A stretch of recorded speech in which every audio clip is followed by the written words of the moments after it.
Padre nuestro que estás en los cielos, alabamos y bendecimos tu santo nombre. Muchísimas gracias, nuestro buen Dios, por darnos la vida, por darnos la salud en esta jornada, en este día. Y queremos agradecerte porque tenemos el privilegio de venir a adorarte, a alabarte a tu casa.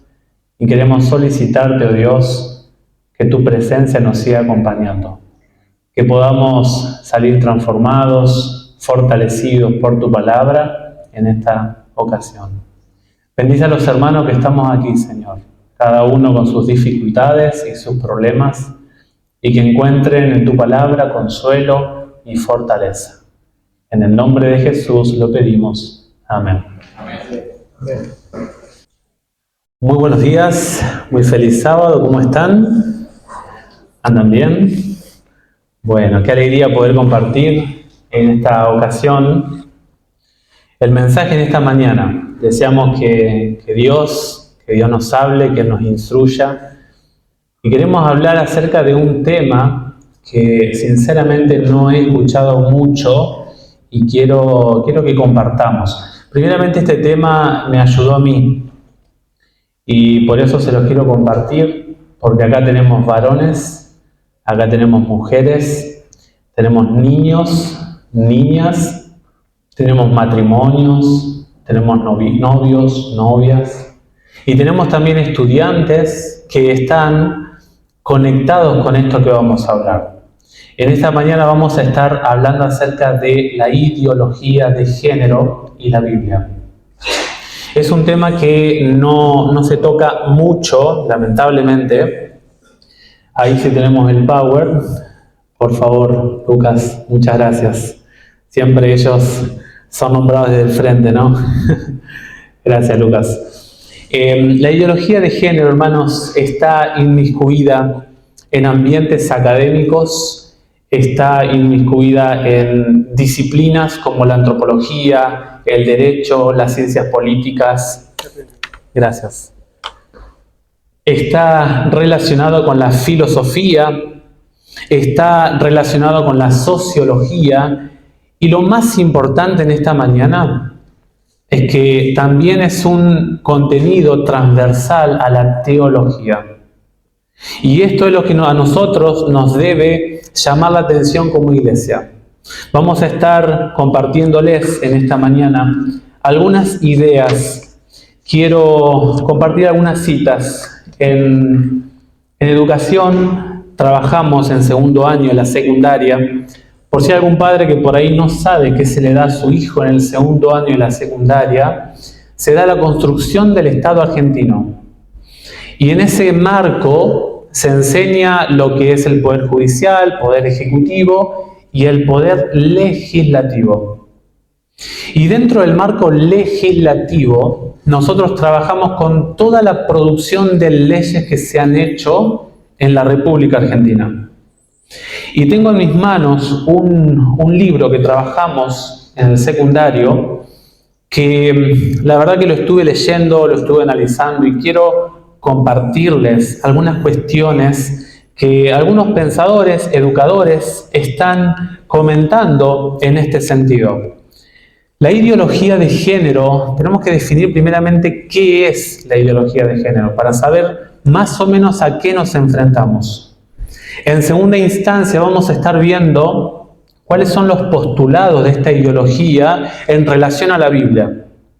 Y finalmente vamos a ver, si nos da el tiempo, cómo debe relacionarse el cristiano con estas cuestiones cuando llegan a tu entorno. Miren lo que dice, por ejemplo, tengo a esta autora, Eleonore Faur, no sé si la han escuchado. Ahí tienen ustedes un poquito de su biografía, no sé si se alcanza a leer, pero ella es doctora en ciencias sociales. Este tema, hermanos, este tema de ideología de género, lo abarcan específicamente profesionales académicos. Y esta mujer, miren lo que dice, el género es una categoría construida, no natural, que atraviesa tanto la esfera individual como social. Ella lo que está diciendo es que el género, nosotros lo que conocemos hoy como la división de lo masculino y lo femenino, es porque ha habido un perfeccionamiento del pensamiento de las sociedades que han creado, que han erigido la idea de que el género solamente se determina en dos sexos, en dos cargas biológicas. Ella dice, esta autora dice, que hablar de varón y hablar de mujer solamente es una fabricación del pensamiento del ser humano. Y ella ahora va a decir que cuando nosotros tenemos esta estructura de pensamiento, la sociedad se organiza en todos los rubros de forma en la que los derechos humanos, tanto para el varón como para la mujer, están desequilibrados. Miren lo que dice ella.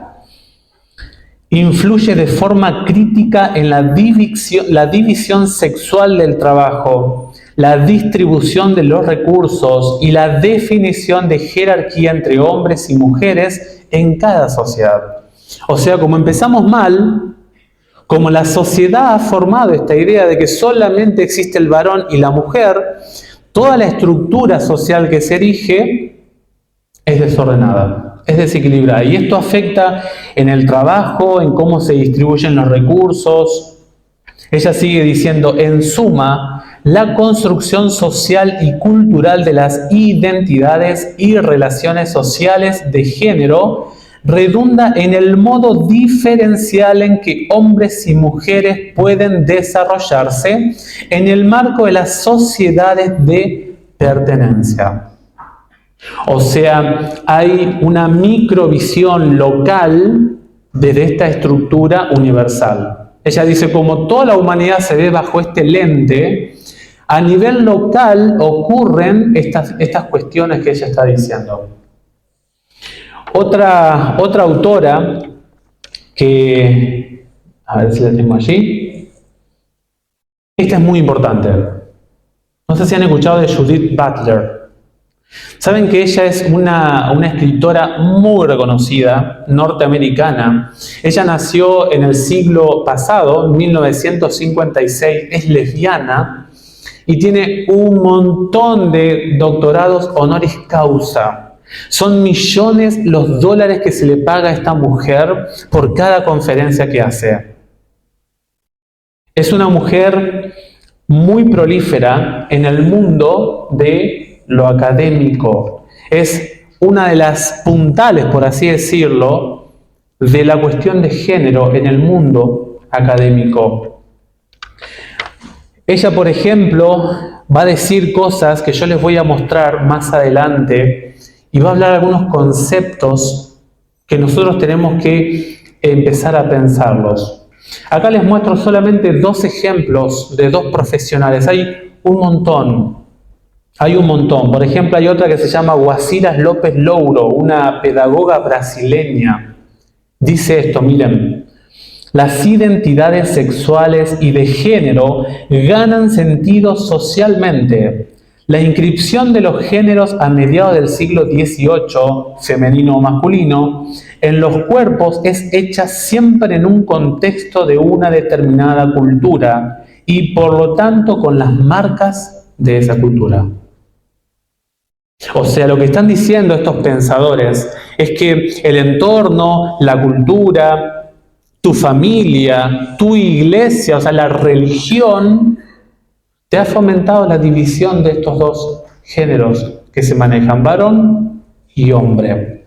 Perdón, varón y mujer. Pero la Biblia dice que la iglesia de Dios, hermanos, es columna y baluarte de la verdad. Nosotros como iglesia tenemos que ensalzar la verdad por sobre todas las cosas.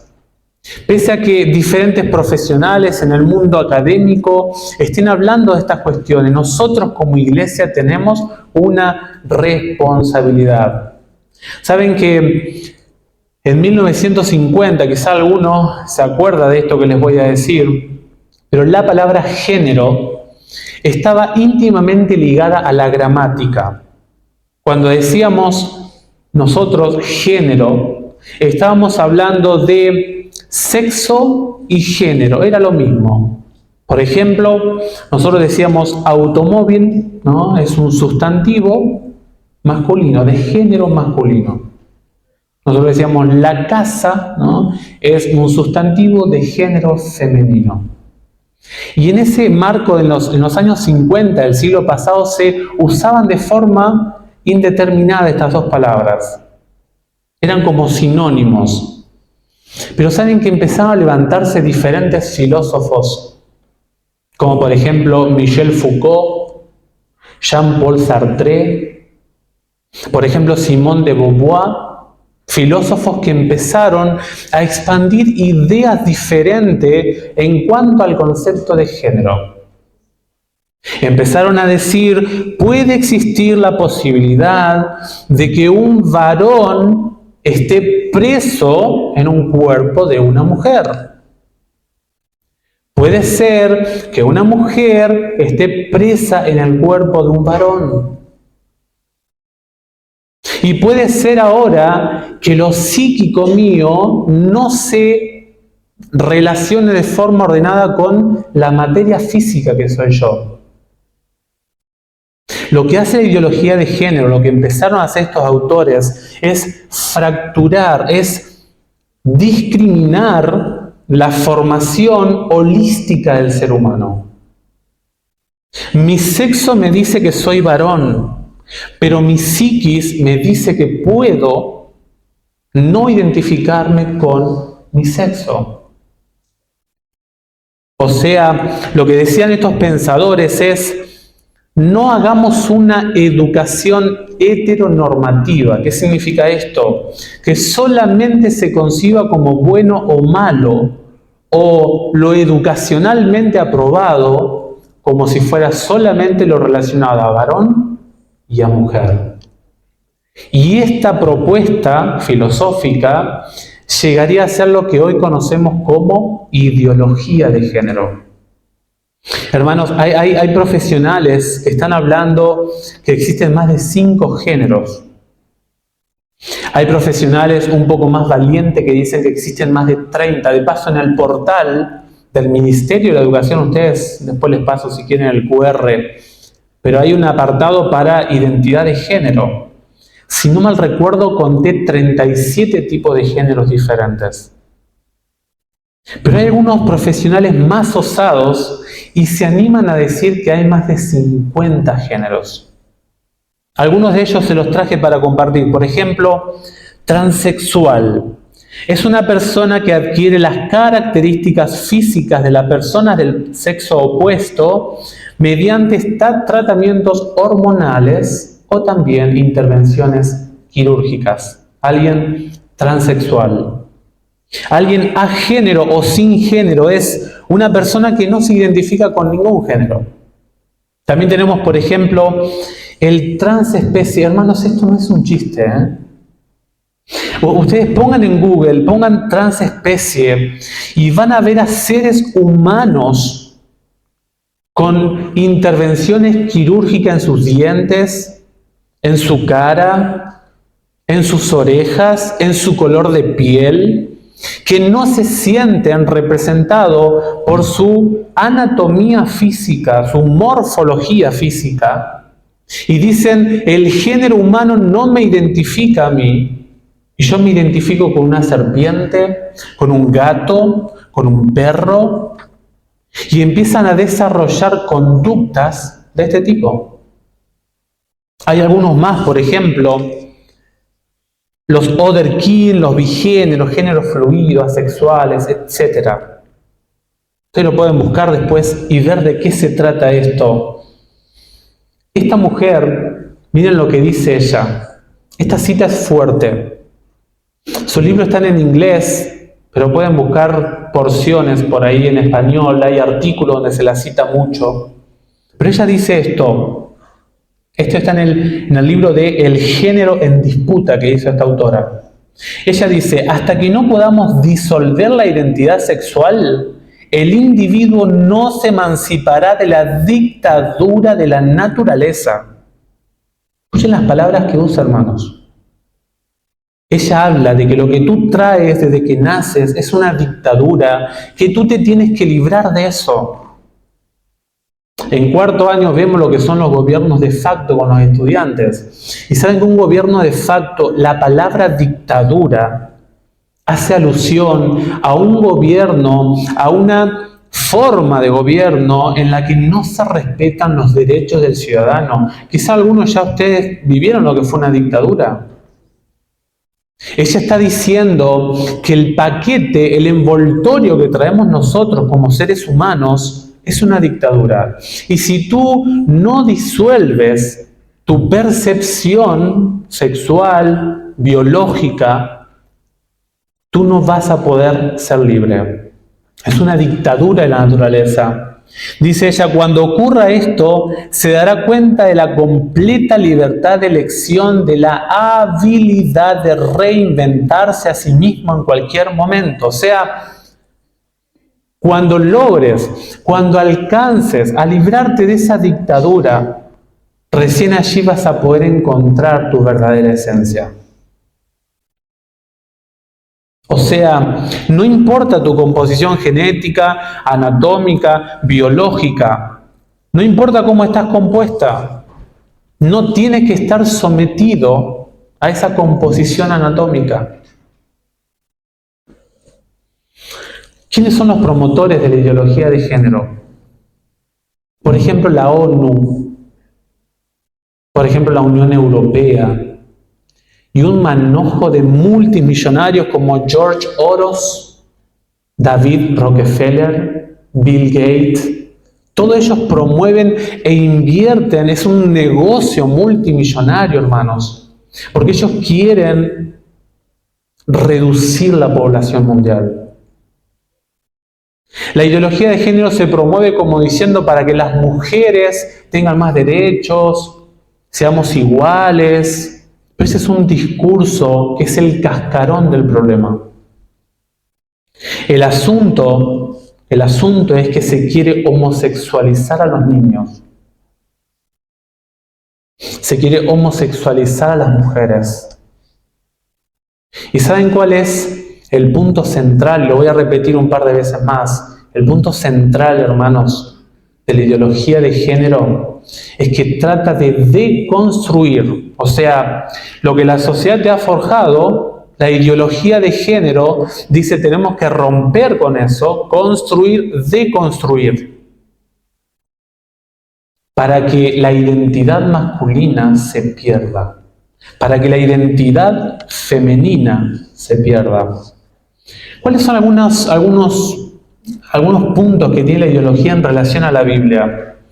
Mis hermanos, hay un filósofo que dice, ¿no?, que la medida de todas las cosas es el ser humano.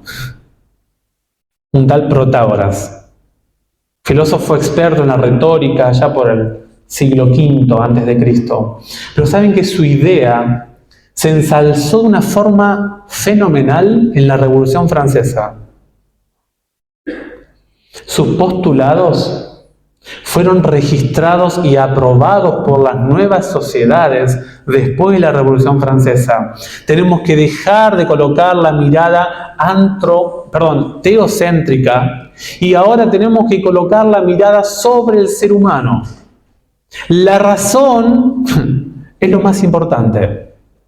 Pero ¿saben que la Biblia, hermanos, no habla de esa forma? Desde el primer pasaje de la Biblia dice, en el principio creó Dios los cielos y la tierra.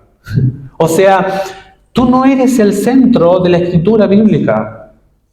La medida de todas las cosas, hermanos, es Dios.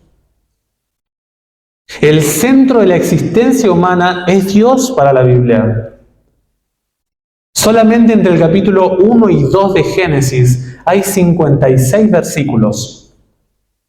¿Saben cuántas veces aparece el nombre propio de Dios? 47 veces. Eso es prácticamente un 90% de los pasajes bíblicos nombran a Dios. Esto significa, hermanos, que el origen de la raza humana tiene un porqué. Nosotros llegamos acá a este mundo no de forma casual. Nosotros nos diferenciamos en una cucaracha, en un gato, en un perro, porque Dios te creó. Porque Dios colocó en ti la capacidad de reproducir su imagen y semejanza. La ideología de género, hermanos, está administrada por el diablo. Estos multimillonarios, estos organismos mundiales, no saben que detrás de todo su potencial, detrás de todo su poder que tienen, hay un poder que está por detrás de ellos. Está el maligno tratando de atacar el matrimonio, atacar la identidad masculina, atacar a la identidad femenina y borrar la imagen y semejanza de Dios en la humanidad.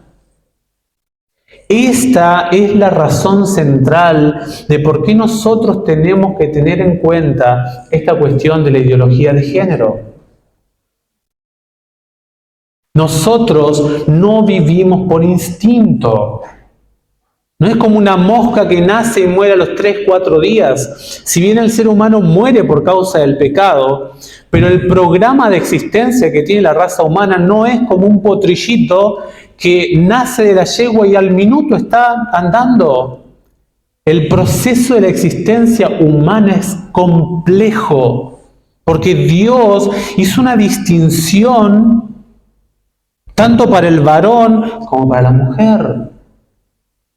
Y Dios, cuando creó a la raza humana, dijo esto: hagamos al ser humano conforme a nuestra imagen, conforme a nuestra semejanza, y señoreen en los peces del mar, en las aves de los cielos, en las bestias, en toda la tierra, y en todo animal que se arrastra sobre la tierra. Y creó Dios al hombre a su imagen, a imagen de Dios lo creó, varón y hembra los creó.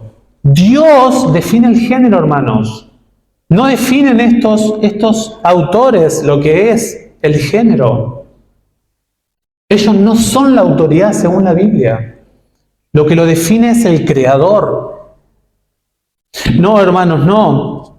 No es que la masculinidad es una construcción ideológica, social, machista, para ahogar a la dama. No.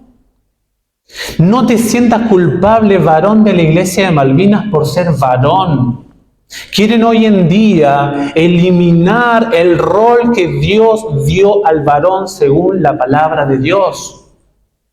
Yo sé que hay varones que han abusado de ese rol que Dios les ha dado, pero no es una forma para llamar de forma universal que todos los varones ejercen el rol de varones en una calidad machista, opresiva. No. Estos dos sexos, tanto el varón como la mujer, cuando se complementan, permiten observar ante la gente que observa y ante el universo la imagen de Dios. El carácter revelado de Dios se muestra en aspectos de las damas y se muestra en aspectos del varón. El varón solo no puede representar la imagen y semejanza de Dios en plenitud. La mujer sola no puede representar la imagen y la semejanza de Dios en plenitud. Se logra observar la imagen y la semejanza de Dios cuando hay armonía entre estos dos sexos. Y tengo que decirles que la Biblia sí habla de una conducta masculina. Pero también tengo que decirles que la Biblia sí habla de una conducta femenina. Y acá escúchenme los varones que estamos acá. Y esto en principio lo tomé yo, por eso se los comparto. Varones que estamos acá en la iglesia de Malvinas, Dios sí te pide y me pide una conducta. ¿Sabes qué te pide Dios? Por más de que todos estos autores hablen de que es una fábrica, un invento esto de la masculinidad, es una erección social errada que hay que deconstruir, que por eso los derechos están desparejos y tenemos que poner al Estado como el que haga leyes para promover esto. La Biblia te dice esto. Primera de Corintios 16, 13 y 14. Varones, escuchen esto. Portaos varonilmente y esforzaos. Pórtense varonilmente, o sea, desarrollen una conducta viril, masculina. Dios tiene un llamado para los varones hoy en día de vivir de una forma masculina. Ahora el versículo 14 dice, todas vuestras cosas sean hechas con dominio. ¿Dice así? Dice, con amor. El varón jamás está habilitado, según la Biblia, a desarrollar una conducta de macho alfa, dominante, opresivo, que asfixia a la mujer. No. La Biblia dice, hay una conducta varonil que debe ser desarrollada, pero esa conducta no te habilita a pisotear a la mujer, a olvidar de los derechos de la mujer, sino que vivas con amor. El apóstol Pablo dice, maridos, amad a sus esposas como Cristo amó a la iglesia y se entregó por ella. Ella, femenino. Y Dios dijo, ¿no? Mandaré una simiente y él, masculino, de mujer, femenino. Dios está en orden con la biología en su palabra. La biología nuestra como seres humanos. Y ahora vamos a la mujer. Mujer, Dios tiene también una conducta que tú tienes que desarrollar. Después lo pueden buscar si quieren, pero Tito 2, los versículos 3 al 5, 11 y 12 dice esto. Las ancianas que sean reverentes en su porte, no calumniadoras, no esclavas del vino, maestras del bien. Versículo 4, que enseñen a las mujeres jóvenes a amar a sus maridos y a sus hijos. 5, a ser prudentes, castas, cuidadosas de su casa, buenas, sujetas a su marido, para que la palabra de Dios no sea blasfemada. ¿Cuál es el propósito de la conducta de la mujer? La palabra de Dios, que no sea blasfemada. No es para agradar a un presidente, no es para acomodar a un poder legislativo, no es para moldarse a una sociedad. La conducta de la mujer tiene un propósito, hermanas, para que tú seas un testimonio viviente para con Dios. Para con Dios. Y si alguna mujer dice, pero Ezequiel, y vamos a ver el concepto de disforia de género, que es lo que sufre la gente sincera que está pasando por problemas del pecado, de su distorsión genética, anatómica. Si alguna mujer cree que está pasando por un proceso sincero de descomposición de su identidad de género, la Biblia dice en los versículos 11 y 12, porque la gracia de Dios se ha manifestado para salvación a todos los hombres, enseñándonos que renunciando a la impiedad y a los deseos mundanos, vivamos en este siglo sobria, justa y piadosamente. La gracia de Dios puede transformar cualquier distorsión femenina. La gracia de Dios puede acomodar, puede restaurar cualquier distorsión masculina. Porque la gracia de Dios es poder de Dios. Pedro dice, mujeres, está sujeta a sus maridos, para que también los que no creen a la palabra sean ganados sin palabra por la conducta de sus esposas. Mujeres tienen que ser un testimonio para que la gente que las observe conozca al Dios de los cielos. Otra vez, el objetivo, el llamado que hace Dios a las mujeres no es en una cuestión social, ni legal, ni civil, es una cuestión del Evangelio. Estas mujeres que participan de todos estos movimientos sociales, creo yo, la mayoría ni sabe por qué está ahí, pero las mujeres que han tenido la oportunidad de asimilar, de pensar, de analizar por qué están ahí, no se están oponiendo al sistema machista, masculino, opresor. No. Se están oponiendo al rol que el Creador espera de ellas. No es una cuestión, hermanas, de un sistema opresor. Es una cuestión del llamado, de la vocación, de la identidad que Dios quiere que las mujeres desarrollen en su pueblo. Dios es muy claro en este sentido. Hay una conducta de sumisión, no de asfixia, no de opresión de parte del varón, sino de parte de la mujer, de sujeción. Y algunos dirían, ¿qué palabra tan rara esa?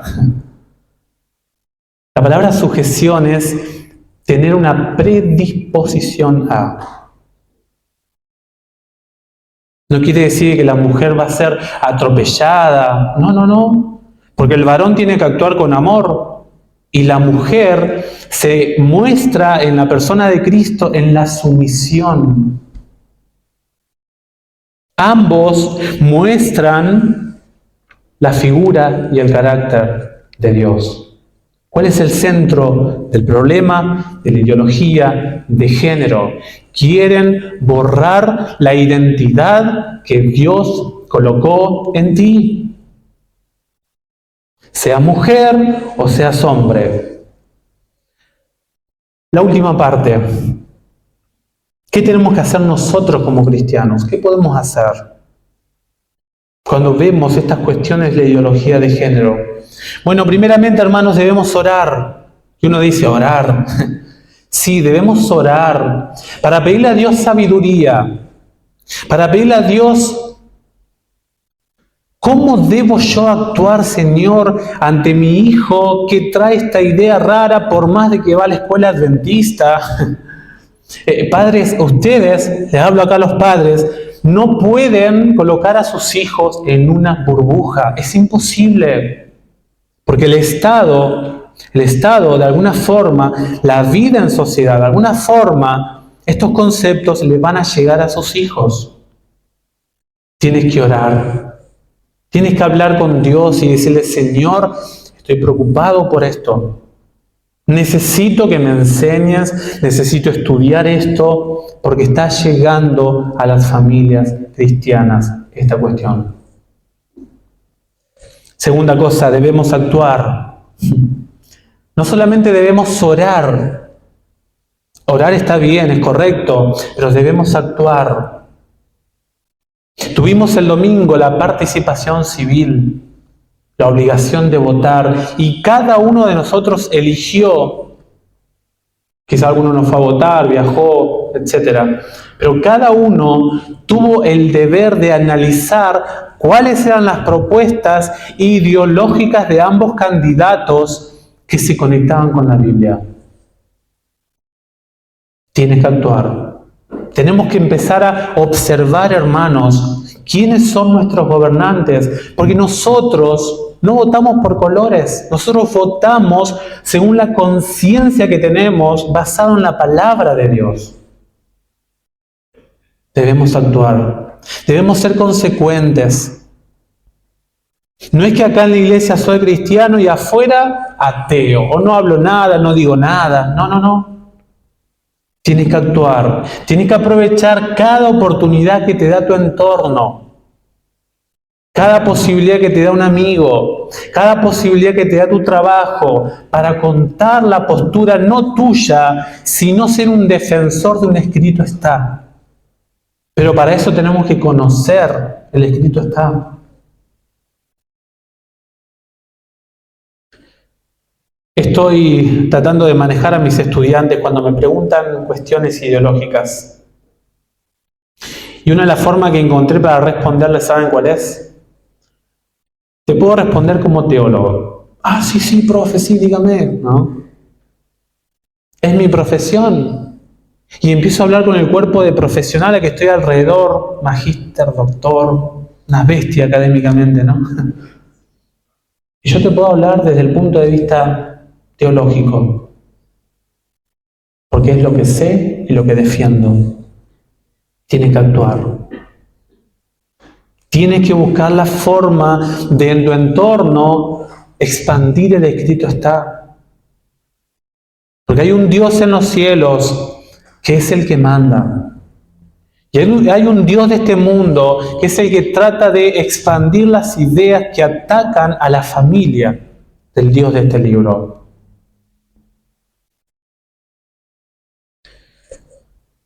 No es momento para acobardarse, hermanos. Algunos de ustedes capaz que en su trabajo sea llamado homofóbico, porque hoy en día todo lo que no concuerda con mi ideología es una fobia, ¿no? Es un argumento utilizado para hacerte sentir culpable. Pero siéntete culpable si no te defines por Dios. Pero si estás defendiendo un escrito está, sentite feliz. Quizá hay varones aquí que han claudicado, se han debilitado en el llamado que Dios les hace. Quizá tenemos acá varones que están o que estamos en este lugar. Tienes que ir a tu casa y pedir perdón a Dios. Quizá hay mujeres aquí que no saben o que no han escuchado, que nunca han vivido o que han dejado de vivir el llamado para el cual Dios las llama. Y finalmente, todo ser humano es criatura de Dios. Nosotros como cristianos tenemos que amar a todos los que nos rodean. El cristiano hermano, tenemos que aprender a separar a las personas que apoyan estas ideologías, que van por intereses políticos, sociales, económicos, porque pertenecen a algún gremio, pero tenemos que aprender también a tener la oportunidad de saber de que alguien puede entrar ahí, por la puerta, y puede ser alguien que esté pasando por la disforia de género. La disforia de género. El concepto disforia, no vengo con palabras raras hoy, pero disforia es lo opuesto a euforia. Alguien eufórico es alguien que se siente feliz, alegre, contento. Y acá cito a la enciclopedia médica de lo que es el término disforia de género. Es un término que se usa en la psiquiatría. Y dice así: es el término para una profunda sensación de incomodidad y aflicción que puede ocurrir cuando su sexo biológico no coincide con su identidad de género. Gente que sufre, gente que siente el estrago en su mente, en su físico, por el pecado. Si hay alguien acá que está teniendo este tipo de sensaciones, si hay alguien que nos está quizá escuchando que tiene este tipo de mirada a sí mismo, tienes que ir a Cristo. Tienes que arreglar tu situación con el Dios de los cielos. Porque la Biblia dice: ¿no sabéis que los injustos no heredarán el reino de Dios? No erréis. Ni los fornicarios, ni los idólatras, ni los adúlteros, ni los afeminados, ni los que se echan con varones. Tú en este estado, querido amigo, querido hermano, en este estado de disforia de género, tú no puedes entrar al reino de los cielos. Tienes que arreglar tu condición, tu percepción, tu identidad con Dios. Y este texto es solemne. 1 Corintios 6, 11. Y esto erais algunos de ustedes. Pasado. Había corruptos, había afeminados, había lesbianas, había transgénero, había transexuales, había sexuales, había bigénero. Corinto había de todo. Pero dice el apóstol Pablo, erais algunos de ustedes, pasado, mas ya habéis, pero ahora habéis sido lavados, ya habéis sido santificados, ya habéis sido justificados en el nombre del Señor Jesús y por el Espíritu de nuestro Señor. Ahora ha sido transformado. Yo quiero hacer un llamado en esta mañana, porque este llamado es primero para mí, hermanos. Pero hay aquí algún varón que está en el camino de claudicar ante el llamado de Dios. Hay aquí en este recinto alguna mujer que dice, Señor, no estoy viviendo en el llamado que tú me has dado. Me he equivocado. Y quiero ahora pedirte que ordenes mi rol como mujer, como madre, como esposa, como hermana de iglesia. Si es así, quiero invitarte a que te pongas en pie y vamos a orar. Hay que ser sinceros. Hay que ser valientes y reconocer si uno ha fallado o si uno está en un plano fuera del bíblico. ¿Hay algún varón, alguna mujer que no ha escuchado lo que dice el apóstol Pablo? Comportaos varonilmente. ¿Hay alguna mujer acá que no encaja con lo que dice el apóstol Pedro? Mujeres, que su conducta sea de testimonio para otros. Gloria a Dios si no hay nadie. Gloria a Dios. Si no te animas a ponerte en pie por lo que van a decir, porque nos conocemos, hazlo en tu casa. Habla con Dios. Habla con tu esposo, habla con tu hijo, con tu hija y ponte a cuentas con el Señor. Vamos a orar. Querido Padre que estás en el cielo, muchísimas gracias por tu palabra. Gracias porque nos has enseñado una cuestión tan solemne, tan importante como es el rol del varón, el rol de la mujer, el papel que tiene la familia aquí en este planeta. Ayúdanos a amar a nuestras esposas, a nuestros esposos, amar a nuestros novios, novias, a los hijos, a las hijas. Bendice, Señor, cada familia de la Iglesia de Malvinas. Bendice a los educadores de nuestra iglesia. Bendice a los padres que mandan a sus hijos a escuelas públicas o de otra orientación religiosa. Que cuide sus mentes, Señor. Que le dé sabiduría a cada uno de ellos para tener palabras para sus hijos, para sus hijas, ante las consultas, ante las distorsiones que vemos hoy en día. Perdónanos si hemos hecho las cosas mal, si no nos hemos comportado de la forma que a ti te agrada, y que tu palabra ha sido blasfemada en nuestro testimonio. Ayúdanos a levantarnos en esta oportunidad y representarte como es debido. Oramos y lo pedimos en el nombre de Jesús. Amén. Amén.